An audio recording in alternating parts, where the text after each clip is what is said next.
আসসালামু আলাইকুম, welcome to my new video class. আজকের বিষয়বস্তু হচ্ছে ট্রান্সলেশন। আমরা জানি যে আমরা নিয়মিত পার্ট বাই পার্ট ট্রান্সলেশন করে যাচ্ছি। আজকের পার্টে থাকছে আর বার জন্যতে যদি কখনো ভার্বের সাথে থাকে, মানে বাংলা ক্রিয়া শেষে যদি থাকে, তাহলে আমরা কিভাবে ট্রান্সলেশনটা করব।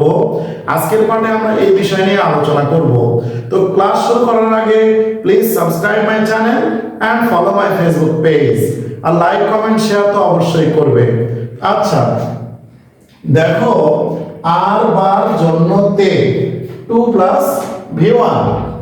এখানে দেখো কাজটি করতে, বইটি কিনতে, বিষয়টি জানার জন্য, পত্রটি পাঠাতে, ভাত খেতে, বাড়ি আসার জন্য, তোমার সাথে সাক্ষাৎ করার জন্য, এ ধরনের কথা কিন্তু আমরা মাঝে মাঝে ব্যবহার করে থাকি ট্রান্সলেশনের সময়। তো সেই ক্ষেত্রে আমরা কি ব্যবহার করব? আমাদেরকে লক্ষ্য রাখতে হবে এখানে করতে আছে, এখানে কিনতে, এখানে জানার জন্য, পাঠাতে, খেতে, আসার জন্য, সাক্ষাৎ করার জন্য। তো খেয়াল করে দেখো এখানে আর বার জন্যতে যদি থাকে তাহলে আমরা 2 প্লাস V1 দিয়ে করব। তাহলে এখানে আসলে কি হবে? 2 প্লাস V1 মানে আমরা জানি ইনফিনিটিভ। এখানে আমাদের ইনফিনিটিভ হয়ে যাবে। তাহলে কিভাবে করব দেখো, করতে তাহলে টু ডু, তারপরে কি কাজটি, the work, to do the work, কাজটি করতে। বইটি কিনতে, টু বাই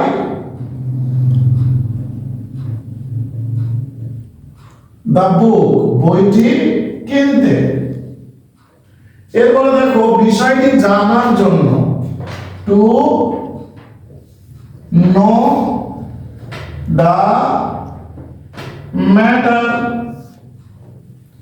এরপরে দেখো পত্রটি পাঠাতে, টু সেন্ড দা লেটার, পত্রটি পাঠাতে। এখানে আছে ভাত খেতে, তাহলে টু ইট রাইস। বাড়ি আসার জন্য, তাহলে টু কাম হোম, বাড়ি আসার জন্য। এরপরে তোমার সাথে সাক্ষাৎ করার জন্য, টু মিট উইথ ইউ, তোমার সাথে সাক্ষাৎ করার জন্য।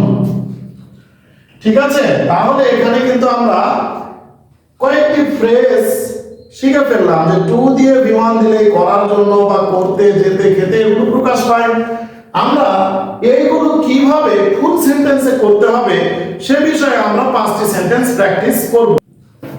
তাহলে এই 5টি সেন্টেন্স আমরা করে দেখি। সে বইটি কিনতে বাজারে গেল, তাহলে বইটি কিনতে এটা হচ্ছে ইনফিনিটিভ ফ্রেজের অংশ হয়ে যাবে। বিষয়টি জানার জন্য এটা তাহলে আলাদা থাকবে।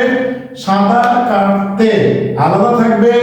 পত্রটি পড়তে, ইংরেজিতে কথা বলতে। তাহলে এই অংশ বাদ দিয়ে আমরা ট্রান্সলেশনটা আগে করব। সে বাজারে গেল, তাহলে simple past tense, he went to market, সে বাজারে গেল। বইটি কিনতে, তাহলে টু বাই বইটি, দা বুক, টু বাই দা বুক। সে বাজারে গেল বইটি কিনতে, he went to market to buy the book.